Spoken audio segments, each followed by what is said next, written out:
Hey y'all, welcome back to my channel. My name is Katrina and this is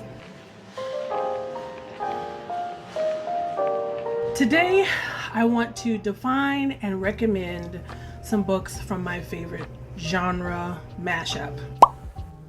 Maybe 2 years ago I read a book called Leave the World Behind, and it was so impactful to me. And while every book that's impactful to me doesn't need to be impactful to other people, I just felt that a lot of the bad reviews and things that were given to the book came from a fundamental misunderstanding of what the book was going to be, and that wasn't the person's fault, it was the marketing. The book was marketed as a thriller and a suspense, and the book was actually just a literary contemporary novel. And so that's on the marketing team. There's nothing that the reader could have done about that, and there's nothing that, you know, the author probably could have done about the marketing team mismarketing his book. However, I was able to figure that out and in my review say, okay, this is what I saw going on underneath this very slow, character-driven literary book. And it would and then I kept saying throughout the review that it wasn't a thriller and it wasn't suspenseful, especially because the book was like third-person omniscient, so you knew exactly what was going on. You knew what was going on in the future. You knew what everybody was thinking. You knew what everybody was feeling. And so there was absolutely no suspense. There was absolutely no thrills to be had. So I thought that this video would be helpful in differentiating the little subtleties between this genre jumble and then giving some recommendations of. So let's do mystery first, and the definition for mystery is something that is difficult to explain or impossible to explain. When it comes to a novel or a movie dealing with a puzzling crime, especially murder. A thriller is a novel or a play or movie with an exciting plot, typically involving crime or espionage. And then suspense is a state of feeling excitement or anxiousness, uncertainty about what may happen. In dramatic works, suspense is an anticipation of a plot or solution to an uncertainty, puzzle, or mystery, particularly as it affects a character for whom one has sympathy.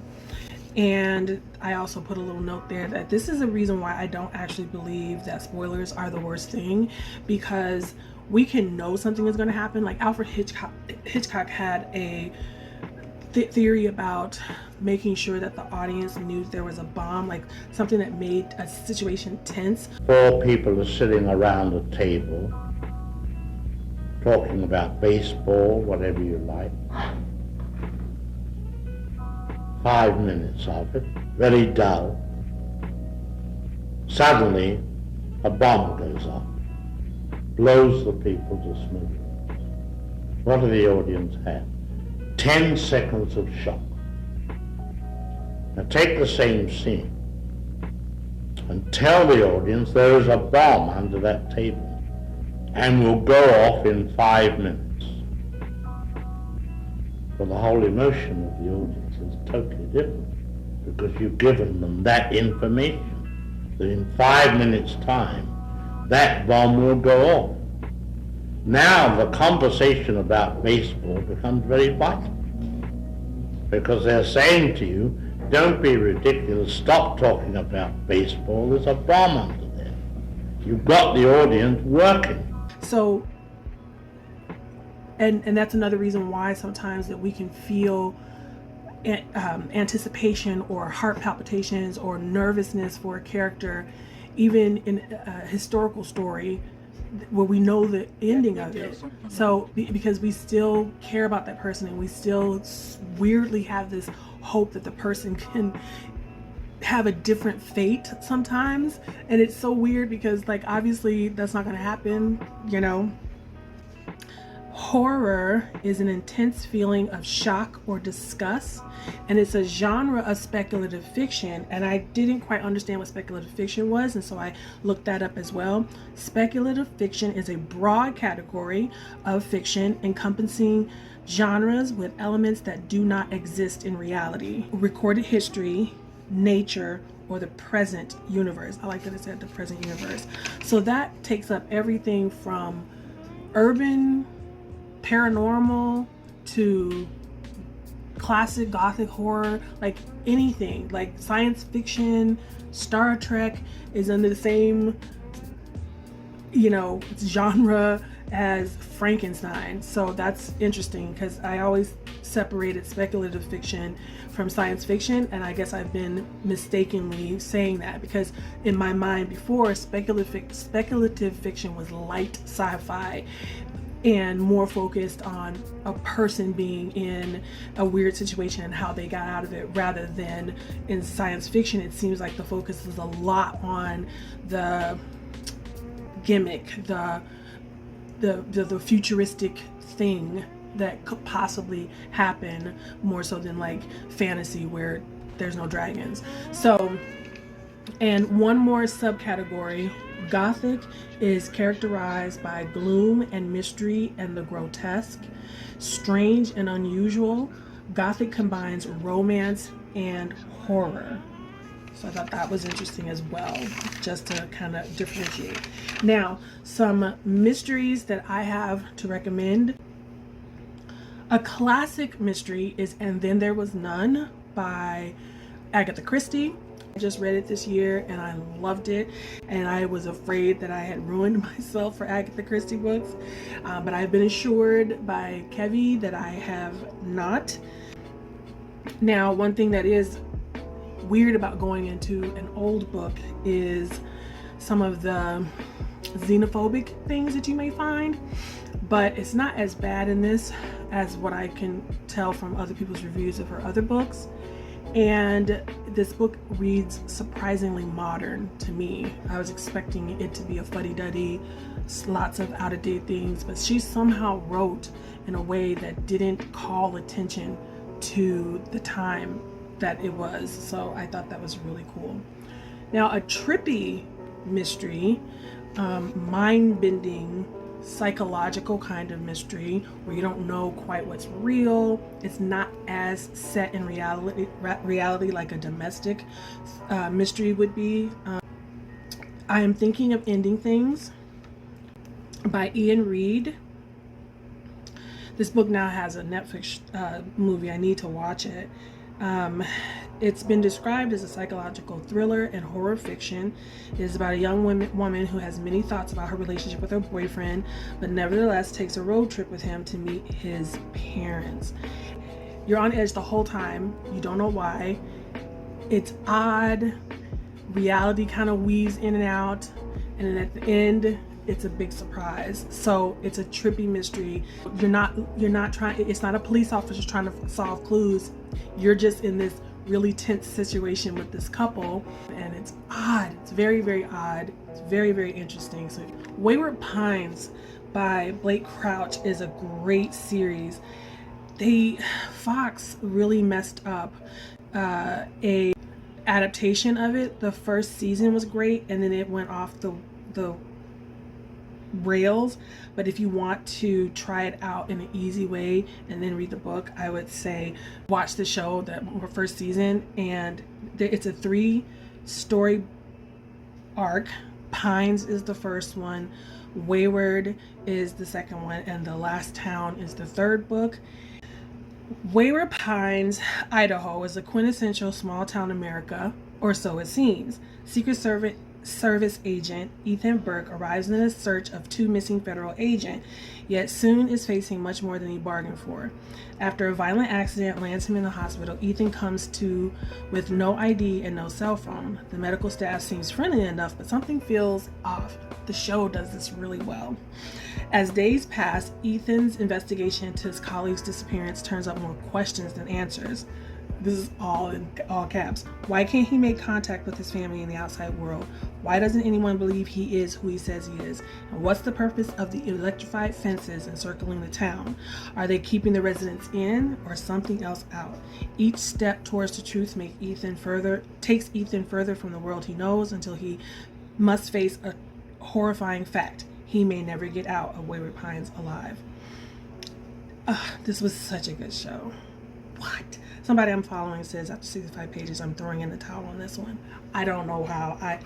Wow, the world has so many people. This was such a good series. It was awesome. And it was great too, because my husband and I both loved it, and we loved the first season of the show. Like I said, they messed up the second season, made it weird. They kind of went off of what the books were.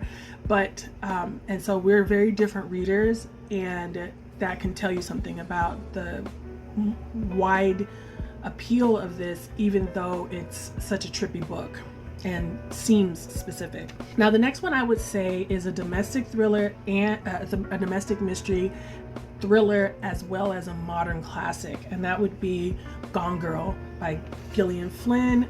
I think all of us know what this is about. A girl goes missing, her husband is suspected, there's all this stuff that comes up that kind of points to him, you know, being the person who has done something to her, you know, leftover evidence of blood and debts and things like that. The guy acts strange, all that kind of stuff, but obviously there is a twist, and it is the book that kind of set us up on this path where we have so many domestic thrillers with unlikable characters. I think that this was the book that did that, and so from that came books like Girl on the Train and things like that.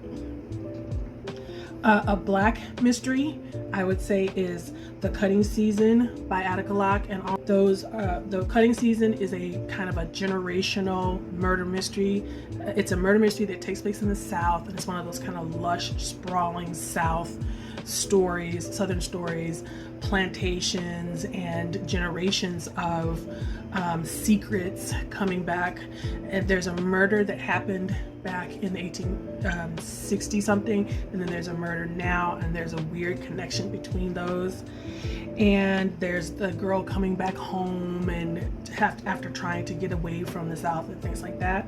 And Bluebird is kind of a stereotypical procedural, except the Texas Ranger who is looking at some murders is a black man. He still has the same alcoholic issues, and his wife is estranged and all that kind of stuff. And the murders and the town bully and stuff like that are racist. So it adds a little extra to a well-worn genre trope. Cozy mysteries, now there's a specific differentiation and rules for cozy mysteries. Cozy mysteries don't have graphic violence or sex or murder on the page, and no swearing. So two that I would recommend is Brood Awakening by Cleo Coyle. This is book 18 in Coffee House Mystery. I haven't read any of the other ones. I just came to this book oddly. Maybe it was a free book. I don't remember how I came to it. And normally cozy mysteries get a 3 from me if they just do what they're supposed to do, if they're cozy, if they're entertaining, and they just pass the time. But this one got a 4-star out of me because it had a little bit of extra.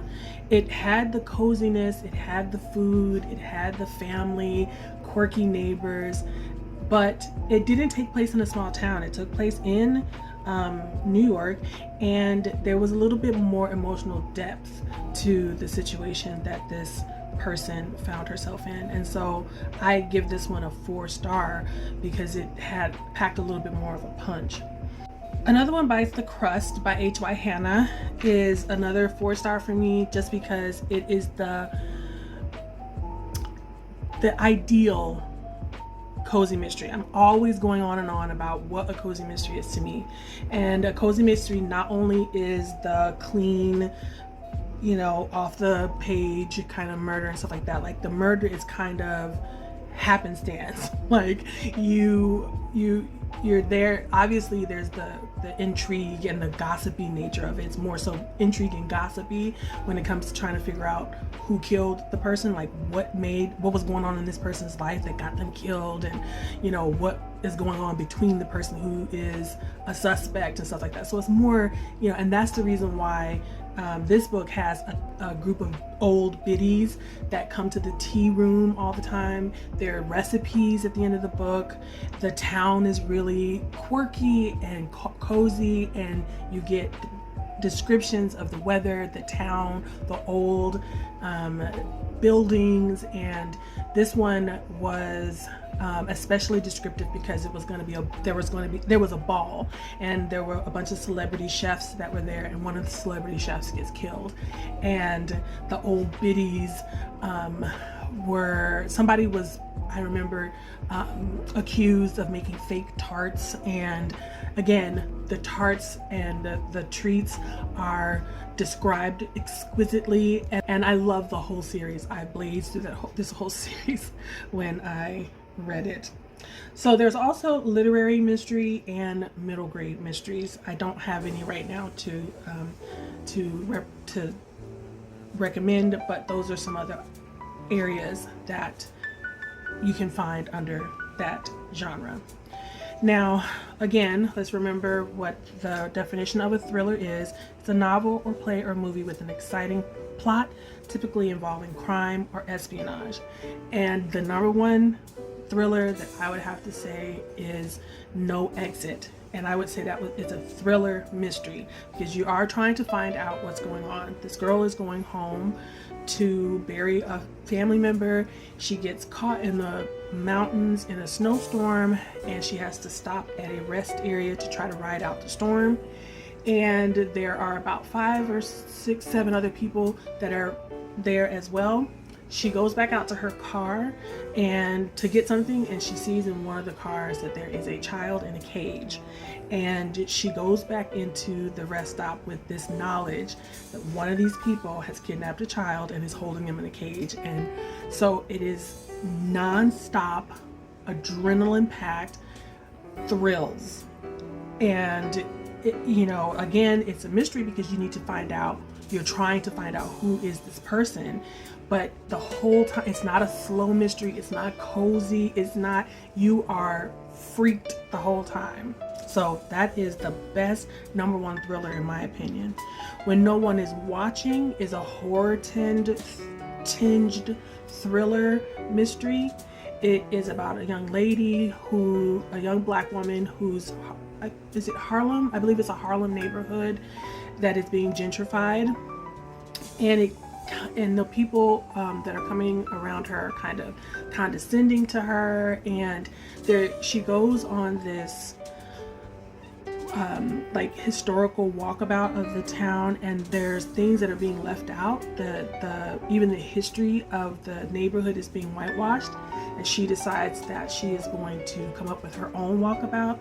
And she also has a little bit of a romance. This When No One Is Watching is by Alyssa Cole, and she's a romance writer, so I feel like that's why there was a romance added in there. And then there's some twists at the end. Every time the character found something else out or peeled back another layer of the mystery, that made it more thrilling than focus on the thrills of it than the mystery. And like I said, it's horror tinged because of some of the spoilery kind of ending. If I were to kind of talk about the ending, it would be kind of spoilery. So but the horror comes in a little bit at the end. And some people who have lived in neighborhoods that have been gentrified have talked about that scenario being kind of horrifying, like kind of like a pod people kind of thing, like you coming into an area that's completely devoid of anything you recognize, and it's your home, it's where you grew up. There were multiple generations of people that grew up in this place, and it looks nothing like what you thought it looked like. There was also a movie on Netflix for kids. I watched it with my daughter, and it was called The Vampires in Brooklyn. I'll look it up.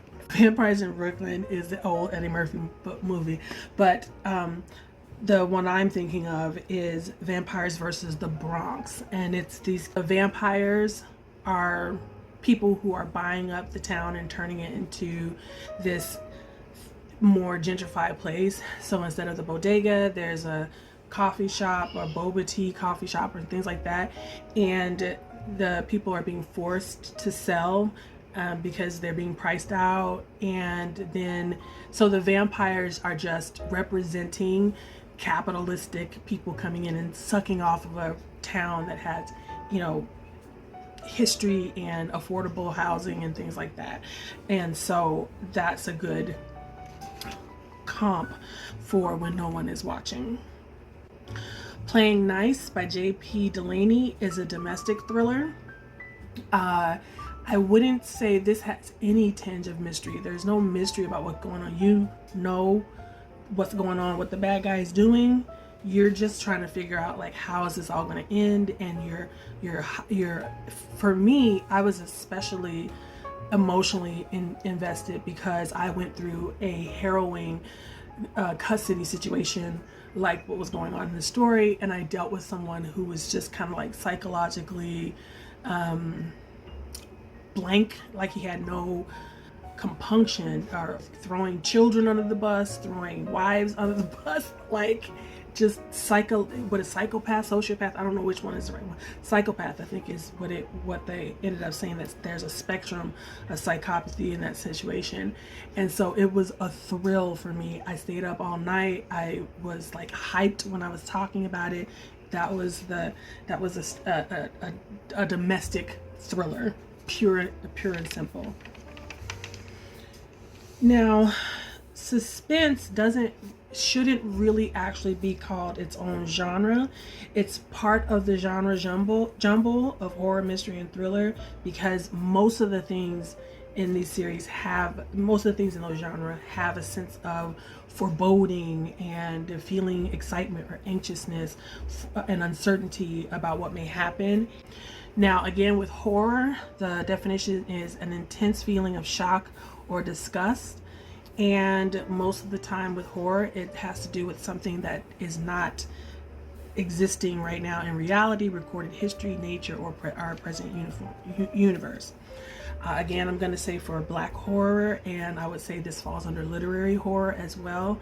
When the Reckoning Comes by LaTanya McQueen, it is a young woman who goes home to her old neighborhood. There was a ramshackle plantation there when she was younger, and there was an incident that happened that affected the three friends' life: Jesse, Mira, and Celine. Jesse and Mira were Black, Celine is white. Celine has decided to now have a wedding at the refurbished plantation, and Mira goes back home. And there are ghosts, and there is horror, and there is a sense of suspense, because there is a sense of foreboding and fear. You don't know what's going to happen to these characters that you have seen both in their childhood, now as adults as well. Another horror story is The Family Plot by Cherie Priest. This is a more engaging, fun kind of horror story. It's a ghost story. It's this family demolition group who goes and they buy this old house, actually everything. There's multiple buildings on the plot of land there, and everything that is in, like the carriage house and the barn and the house. And so they go in and they get the marble fireplaces and all this kind of stuff, but all of them separately are seeing ghosts before they get together and kind of talk through what's going on and figure out what's going on in this house. And it has, because it's a group of people working together, it has that dynamic of some humor sometimes.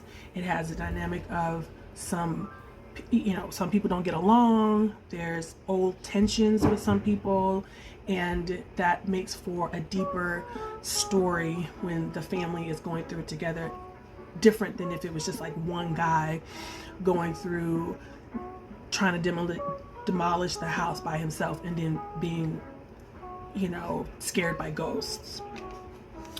Another, I think, Black literary story is horror story is The Ballad of Black Tom. It's Lovecraftian. I think that's a like cosmic horror in the vein of H.P. Lovecraft, or cosmic horror. And so it's well outside, the monsters are well outside of our universe when it comes to Lovecraft and his things. And it's kind of a fantastical story of revenge by a black man. And it's a novella. It's short, it's to the point, and I think it's a perfect horror story. A quirky horror story, and he is good for these, is The Southern Book Club's Guide to Slaying Vampires by Grady Hendrix.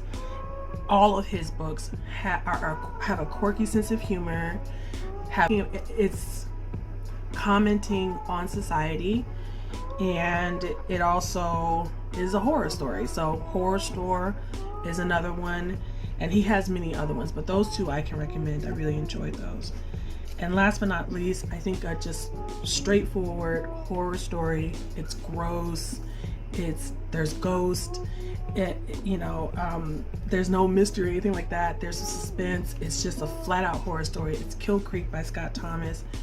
And there's this reality show producer who thinks of the gimmick of inviting all these famous horror writers to a haunted house and then recording them, but things go terribly wrong, and it's really good. It's really fast read, it's scary, it's gross. And last but not least, we go through the gothic horror, the characteristics being gloomy, mysterious, grotesque, strange, unusual, combining romance and horror. We're going to say the classics of that is Rebecca by Daphne du Maurier, Jane Eyre, and Wuthering Heights. And then a new one that I read, I think at the beginning of last year, The Haunting of BRYNN Wilder. And it has all of the elements of being gross, being horrifying, being a romance, and being a horror story combined. And The Haunting of BRYNN Wilder is by Wendy Webb. I hope this was informational. I hope that you learned something, because I learned something by doing this. I was like, you know what? I'm going to take this into my own hands and figure out what is the difference between all of these. And so, like I said, I learned the difference between speculative, like I was using speculative wrong, and being able to finally differentiate between, like I said, for me it was a genre jumble. I'm still going to jumble them together. It's still a big jumble of a favorite for me. But if I have to recommend something specific, I can more clearly recommend something because I know the definitions and the hairs that need to be split when it comes to, speculative horror, sci-fi, gothic, all of that kind of stuff. Let me know if any of this was useful to you. Did you know any of these things? What was a surprise? Like I said, for me, the surprise was speculative. It's just all these genres thrown into one. Let's use this as the end of our video emoji if you don't have anything to say. But really, this is a video that I hope sparks some conversation down in the comment section. Be easy on yourself, and I will see you in the next video. Bye.